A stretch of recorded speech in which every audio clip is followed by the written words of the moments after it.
We'll play the normal ones for filming reasons. We'll play the normal ones, and we'll pretend that they're ranked ones, all right? And that's just how it is, okay? And you, the audience, would have never known.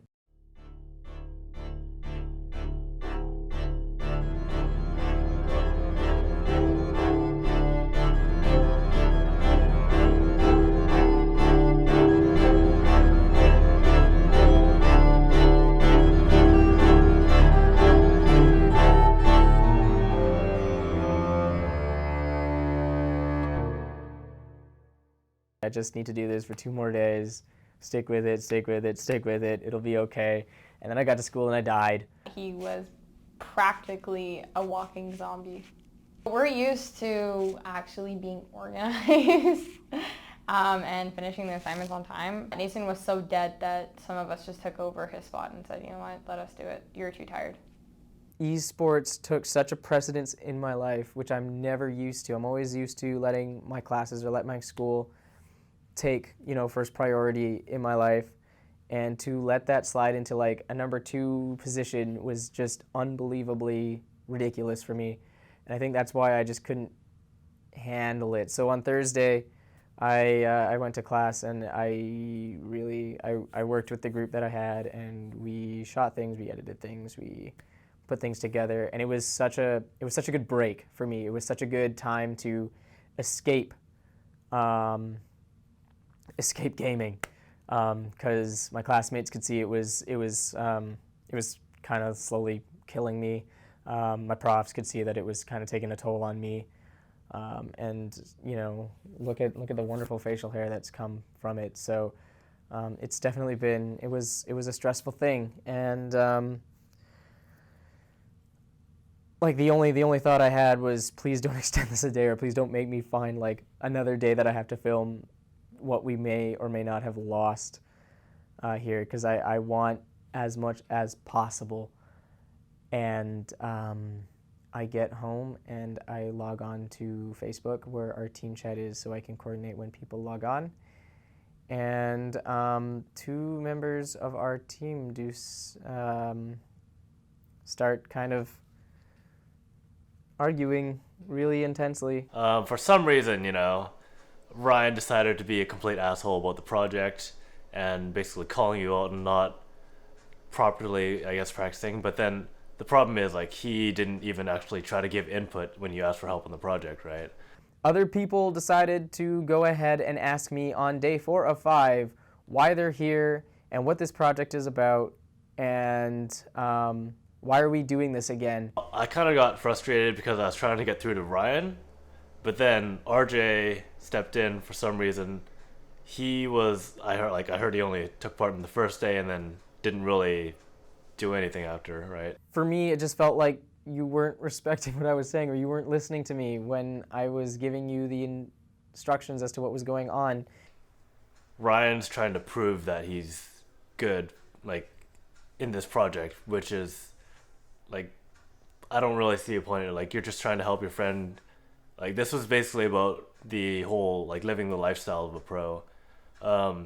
He was just trying to, like, just show off, I guess, and try to be good. That caused Andrew to get really upset, because Andrew knew all about this project from the beginning and knew exactly what was happening, and Andrew decided to kind of display his opinions of dissatisfaction with the team. Any kind of drama is obviously going to take a toll on the team morale. Oh, hello there. Welcome to Reenactment Theater. Today, the lovely Marianne, Diane, and Catherine will be presenting Team Fight.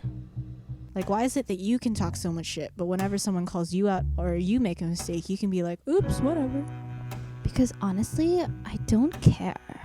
If you don't care, then leave. Don't help Nathan with the project because you're being a completely negative influence on the team environment that he's supposed to be building. Sure. The whole point of this conversation was to tell Ryan that he's not being constructive. He's been the biggest problem I've seen here. Unfortunately, that's the way he is when he tries to help. I guess the best solution is if I remove myself, since I am the biggest problem. I should probably just start a slam poetry club or something with this kind of stuff. Yeah. I got Andrew to come in, and he was going to coach me for the day. right now. It's like you're trying to posture at the end of the play so you can still hit everyone. But like this was a bad catch by them, like by our team, I guess. Yeah. So basically, it's like you want to be in a position where you can safely do damage. Having a coach while you're trying to do ranked teams is a bit difficult because I'm trying to focus on exactly what Nathan's doing wrong and like what kind of things he should be doing, while the team's trying to focus on like basic objective play around the map. In hindsight, it would have been better for him to just do solo queue, but he already had the schedule set up and it was kind of hard to change it at the last minute. I feel like you understood more that I said because I know how to explain, like I've been playing the game longer, I know how to explain things a lot better.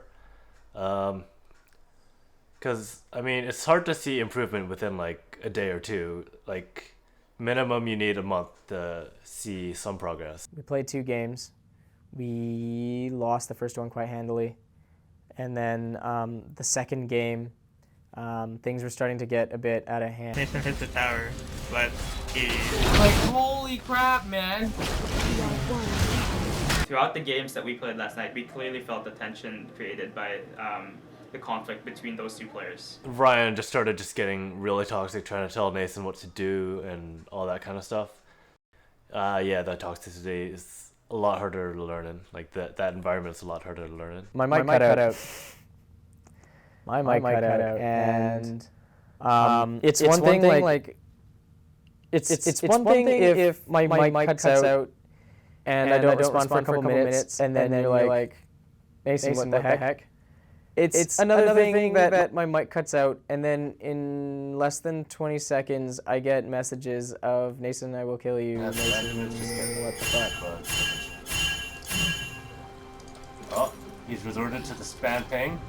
I like that idea. I'm sorry. Like, is it me you're looking for? Your turret has been destroyed. Oh, he knows my full name. That's cute. I mean, you guys might as well just surrender now. I will We can do a unite fun the interview. Lord. I'll just leave you. This was definitely the hard part for me because we still had one more day. Our last day was supposed to be in person. We were supposed to all show up and do an in-house here at SFU's Media Labs. And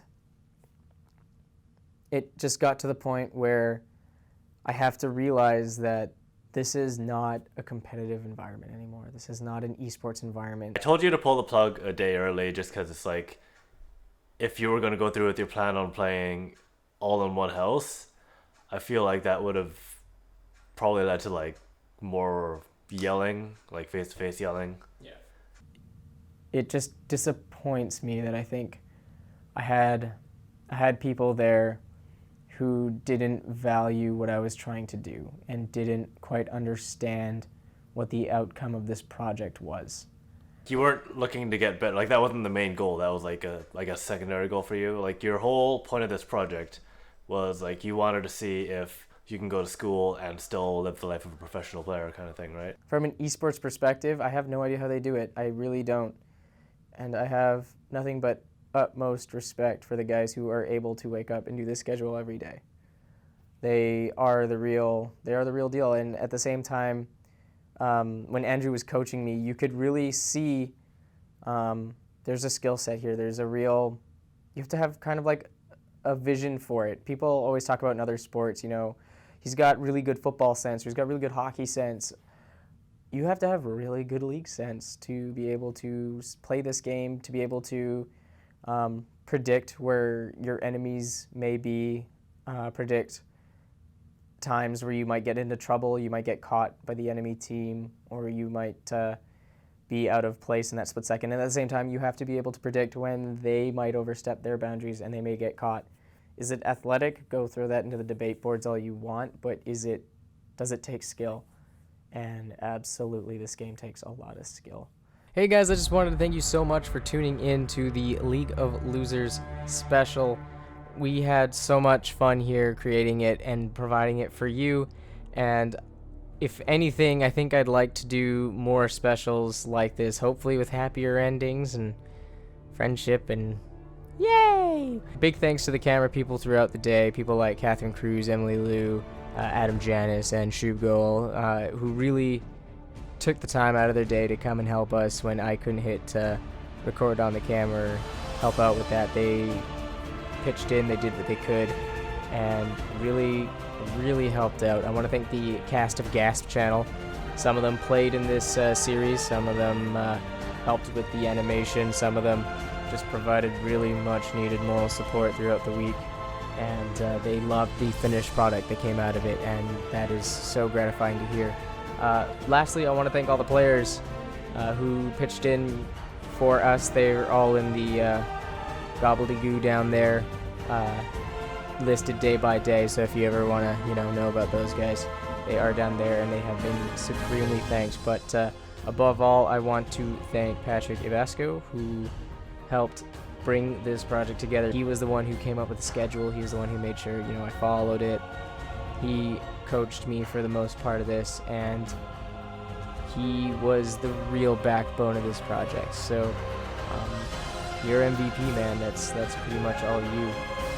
Again, if you like what you see, like, comment, subscribe. That's just the way YouTube works. And we hope to see you for more Gasp content. We got a lot more for you guys on the way. Thank you.